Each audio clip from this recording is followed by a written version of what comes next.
Investiture du président élu Mamadi Doumbouya. Nous recevons ce soir le chef de l'opposition, Cellou Dalein Diallo. Bonsoir, vous êtes président de l'UFDG, ancien Premier ministre.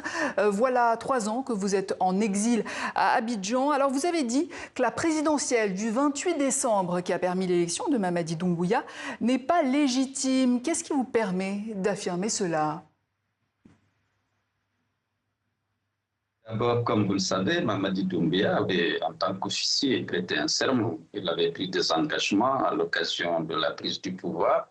Il s'était engagé naturellement à ne pas participer aux élections qui seraient organisées pour le retour à l'ordre constitutionnel. Il a, devant la Cour suprême, devant l'opinion nationale et internationale, pris un engagement ferme et répété d'ailleurs de ne jamais participer à ça, ni lui-même, ni les membres de la transition. Aucun responsable de la transition, je vous l'ai dit.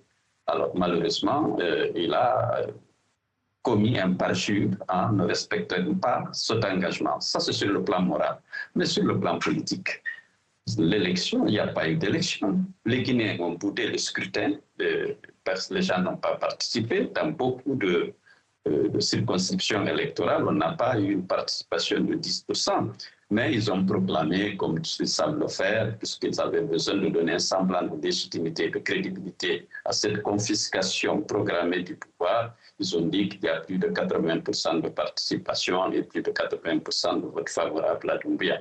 Donc nous ne pouvons pas cautionner ce tout coup d'État perpétré par le chef de la junte contre la souveraineté. Mais alors, Monsieur Dalein Diallo, pourquoi n'êtes-vous pas rentré en Guinée pour mettre la pression sur les autorités ? Écoutez, parce que je suis poursuivi en Guinée, il n'y a pas de justice en Guinée, vous le savez. Tous ceux qui contestent Doumbouya, qui contestent ses ambitions et ses velléités, vous savez où ils sont. Ils sont victimes de disparitions forcées et de morts dans des conditions non élucidées. Je voulais continuer la lutte que je mène pour l'avènement d'une société régie par les règles et les principes de la démocratie. Et en restant en Guinée, je serai au cimetière ou en tout cas en prison. Mais est-ce que ça veut dire que Monsieur Dalein Diallo, est-ce que ça veut dire que vous avez peur de rentrer aujourd'hui en Guinée et peur de vous faire arrêter ? Non, ce n'est pas la peur, mais j'ai envie de continuer la lutte que je mène depuis de longues années pour l'avènement dans mon pays d'une société régie par les règles et les principes de la démocratie. Avec cette junte, je n'avais aucune chance de continuer cette lutte si j'étais à l'intérieur.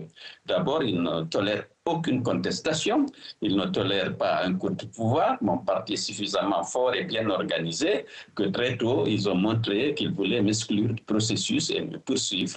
Et peut-être que si je n'étais pas à l'extérieur, je n'aurais pas pu être à votre émission pour continuer à dénoncer ce que je considère comme étant une mascarade électorale, comme un second coup d'État contre la Guinée. Mais en tout cas, aujourd'hui, le président élu Mamadi Doumbouya a tendu la main pour la mise en place d'un gouvernement. Comptez-vous la saisir, Monsieur Dalein Diallo, cette main tendue? Non, alors, parce que la main tendue, moi, je ne la vois pas. Alors, avec qui on parle? Il faut une confiance. Et la confiance qui lie Mamadi Doumbouya au peuple de Guinée a été détruite par lui-même. Elle a pris des engagements. Il n'a respecté aucun. Souvenez-vous du discours qu'il a décliné à l'occasion de la prise du pouvoir. Il avait dit, naturellement, qu'il allait veiller au respect des libertés publiques, à la protection des droits humains et un retour apaisé à l'ordre constitutionnel grâce à des élections libres, transparentes et inclusives auxquelles il ne serait pas candidat, ni lui ni ses collaborateurs. Il a inscrit ses engagements dans la charte de la transition. Il est venu jurer sur cette charte de la respecter et de la faire respecter. Malheureusement, dans la pratique, sa gouvernance a été marquée par la violation récurrente et massive des droits de l'homme et la restriction drastique des libertés publiques, et il n'a respecté aucun engagement, aucune partie de son serment et aucune partie de la charte de la transition. Donc, avec qui dialoguer? Lorsqu'on n'a pas confiance à celui qui vous appelle au dialogue, comment voulez-vous dialoguer? Il faut lutter pour libérer le peuple de Guinée de cette dictature militaire.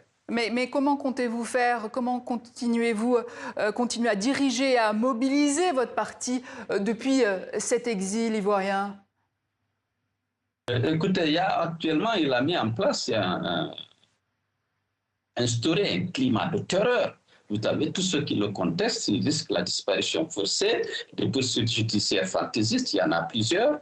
Et même moi, il y a 3 ou 4 jours, une de mes militantes très actives a été kidnappée, enlevée. Elle était peut-être la dernière sur la liste des disparitions forcées. Jusqu'à présent, on n'arrive pas à la localiser. Mais les Fonike Mangué, les Biloba, les Marouane, personne ne sait jusqu'à présent, depuis 2 ou 3 ans, où ils sont. Alors ça, c'est une dictature qui ne tolère aucune contestation, aucune dénonciation des dérives autoritaires dont Mamadi Doumbouya se rend tous les jours. Donc vous ne prévoyez pas de retourner au pays aujourd'hui?